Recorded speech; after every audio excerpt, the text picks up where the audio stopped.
ბრიტანეთის სახელმწიფო მინისტრს ევროპის საკითხებში კითხვით მიმართა თემტა პალატის წევრმა, კონსერვატორმა პოლიტიკოსმა და პარლამენტარმა მარკ პრიჩარდმა, რომელიც დაინტერესდა რა პოტენციური შედეგები შეიძლება ჰქონდეს ბრიტანეთის არსებულ პოლიტიკაზე, საქართველოში არსებულ უმწვავეს კრიზისს და რა რეაგირება უნდა ჰქონდეს ამ ყველაფერზე გაერთიანებულ სამეფოს, რაზეც პასუხი ბრიტანელმა პოლიტიკოსმა მიიღო თავად სტივენ დაუთისგან, სახელმწიფო მინისტრისგან ევროპის საკითხებში, რომელიც დეტალურად აბარებს ანგარიშს პარლამენტარს და ეუბნება, რომ ის აგრძელებს გაერთიანებული სამეფო აგრძელებს მუშაობას ევროპელ კოლეგებთან, ევროპის ქვეყნებთან ერთად იმის შესახებ, თუ როგორი უნდა იყოს პასუხი ქართული ოცნების ანტიდასავლურ პოლიტიკაზე და ჩვენ გვახსოვს ასეთი პირველი შეხვედრა ჯერ კიდევ ზაფხულში გაიმართა რამდენიმე ქვეყნის მონაწილეობით, მათ შორის იყო დიდი ბრიტანეთი ამ შეხვედრის ინიციატორი და როგორ ჩანს ეს კონსულტაციები გრძელდება და ჯერ კიდევ ქართული ოცნებისთვის ყველაფერი დასრულებული არ არის და საქართველოს მოკავშირეები ამზადებენ კიდევ დამატებით ზომებს იმისთვის, რომ უპასუხონ ქართული ოცნების ანტიდასავლურ პოლიტიკას, რომელიც ეწინააღმდეგება სრულად ქართველი ხალხის ნებას, ასევე მთავარი, რაც დიდი ბრიტანეთისთვის არის ახლა, ეს არის პოლიტიკური პატიმრების გათავისუფლება და რეპრესიული კანონების გაუქმება, ეს წერია სტივენ დაუთის განცხადებაში.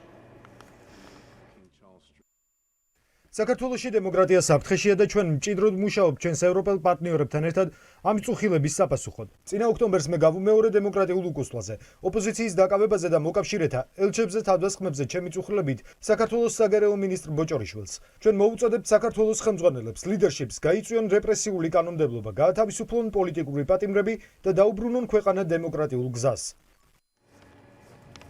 დიდი ბრიტანეთი ერთ-ერთი ის ქვეყანაა, ვინც არ ეგუება ქართული ოცნების რეპრესიულ პოლიტიკას და ხედავთ არა მხოლოდ განცხადებებს, არამედ ქმედებების დონეზე პასუხობს. დიდი ბრიტანეთი ყოველთვის ქართულ ოცნებას და ამის შედეგად არის დასანქცირებული ქართული ოცნების არაერთი ოფიციალური პირი, სახელმწიფო ჩინოვნიკი თუ სხვა ბიზნესმენებიც მათ შორის და რაც მთავარია, ოთარ ფარცხალაძე, ასევე ქართული ოცნების ყოფილი გენერალური პროკურორი, რომელსაც ახლა უკვე საქართველოშიც აქვს ბრალდებული სტატუსი და ეს ნაბიჯების გადადგმა გრძელდება რამდენიმე დღის წინ ასევე დიდი ბრიტანეთის თემთა პალატაში იყო განხილვა თუ როგორი უნდა იყოს ზოგადად სანქციების პოლიტიკა დიდი ბრიტანეთის სხვადასხვა ავტორიტარულ ქვეყნებთან დაკავშირებით და მათ შორის ერთ-ერთმა დეპუტატმა ახსენა საქართველოს საკითხიც და მან მოითხოვა კიდევ ერთხელ საგარეო საქმეთა სამინისტროსგან რომ მნიშვნელოვანია თავად ბიძინა ივანიშვილი იყოს დასანქცირებული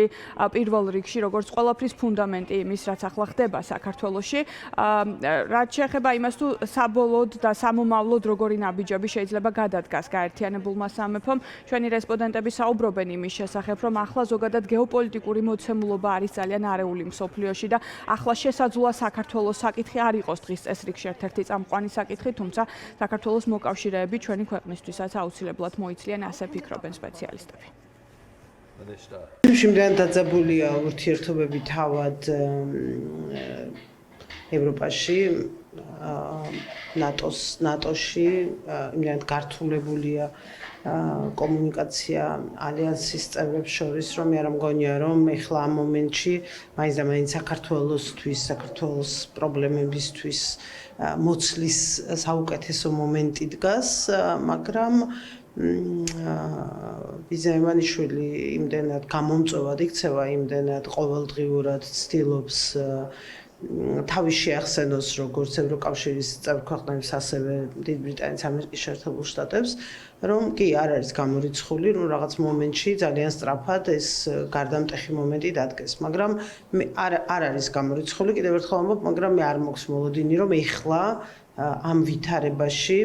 როდესაც ერთის მხრივ ირლანდიის გარშემო ძალიან მნიშვნელოვანი და სერიოზული დაძაბულობა არის ირანთან დაკავშირებული კვანძის გახსნა არ დასრულებულა უამრავი სხვადასხვა პრობლემაა პარტნიორებს შორის, ნატოს წევრ სახელმწიფოებს შორის, საქართველოს ნამდვილად არ მგონია, რომ დღის წესრიგში ძალიან მაღლა იყოს. საინტერესო ერთი მნიშვნელოვანი ფაქტი კიდევ დიდი ბრიტანეთის პარლამენტი არის პირველი საერთაშორისო ინსტიტუტი, სადაც მაღალი ტრიბუნიდან პირველად გაჟღერდა ყულევის ნავთობგადამამუშავებელი ქარხნის რუსული კავშირების შესახებ და ბრიტანელმა დეპუტატმა მართველი პარტიის წევრმა მოითხოვა პირდაპირ საგარეო საქმეთა სამინისტროსგან, რომ დაინტერესდეს ამ ფაქტით, ხომ არ აქვს ადგილი ბრიტანული სანქციებისგან გვერდისავლას.